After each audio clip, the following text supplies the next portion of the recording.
ಇನ್ನು ಮುಖ್ಯಮಂತ್ರಿ ಸಿದ್ದರಾಮಯ್ಯ ಅತ್ತ ಬಿಜೆಪಿ ನಾಯಕರು ರಾಜೀನಾಮೆ ಕೇಳ್ತಾ ಇದ್ರು ಕೂಡ ಸರ್ಕಾರಿ ಕಾರ್ಯಕ್ರಮದಲ್ಲಿ ಸಾರ್ವಜನಿಕ ಕಾರ್ಯಕ್ರಮದಲ್ಲೂ ಕೂಡ ಗುಡುಕ್ತಾ ಇದ್ದಾರೆ. ನನ್ನ ರಾಜೀನಾಮೆಗೆ ಬಹಳಷ್ಟು ಜನ ಕಾಯ್ತಾ ಇದ್ದಾರೆ, ಆದರೆ ನಾನು ಯಾವುದೇ ರಾಜಕಾರಣಕ್ಕೂ ರಾಜೀನಾಮೆ ಕೊಡಲ್ಲ, ಮತ್ತೆ ನಾನು ರಾಜೀನಾಮೆ ಕೊಡುವ ಪ್ರಶ್ನೆನೇ ಇಲ್ಲ ಅಂತ ನೇರವಾಗಿ ಹೇಳಿದ್ರ ಜೊತೆಗೆ ಕೊಡ್ಬೇಕೇನ್ರಿ ಅಂತ ನೇರವಾಗಿ ಜನರನ್ನೇ ಸಿಎಂ ಪ್ರಶ್ನೆ ಮಾಡಿದ್ದಾರೆ. ಇನ್ನು ಇವತ್ತು ಈಗ ತಾನೇ ನಡೀತಾ ಇರುವಂಥ ಯಲಹಂಕ ಕಾರ್ಯಕ್ರಮದಲ್ಲಿ ಸಿದ್ದರಾಮಯ್ಯನವರು ಮಾತನಾಡ್ತಿದ್ದಾರೆ, ನೋಡೋಣ ಬನ್ನಿ. ನಮ್ಮ ಮೇಲೆ ಇಲ್ಲ ಸಲ್ಲದ ಆರೋಪಗಳನ್ನು ಮಾಡ್ತಾ ಇದ್ದಾರೆ, ರಾಜಕಾರಣದಲ್ಲಿ ಮಾಡ್ತಾ ಇದ್ದಾರೆ. ಇವಕ್ಕೆಲ್ಲ ಇರಲ್ಲ. ನಾನು ಯಾವತ್ತೂ ಕೂಡ ಹೋರಾಟದ ಹಿನ್ನೆಲೆಯಿಂದ ಬಂದಿರತಕ್ಕಂಥದ್ದು. ಸುಳ್ಳು ಆರೋಪಗಳಿಗೆ ಯಾವತ್ತೂ ಇದರಲ್ಲ.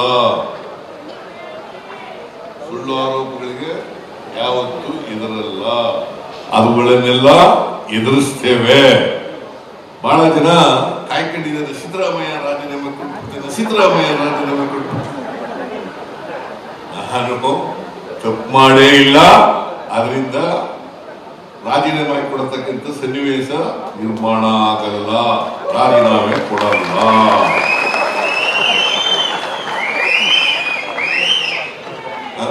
ಕೊಡ್ಬೇಕಾ? ಕೊಡ್ಬೇಕೇನ್ರಿ?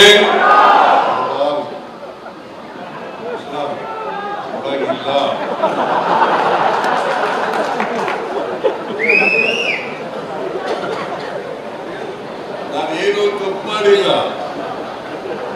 ತಪ್ಪು ಮಾಡದೆ ನನ್ನ ಮೇಲೆ ಸುಳ್ಳು ಆರೋಪಗಳನ್ನು ಮಾಡ್ತಾ ಇದ್ದಾರೆ. ಅದರಿಂದ I am not going to resign. I will fight politically.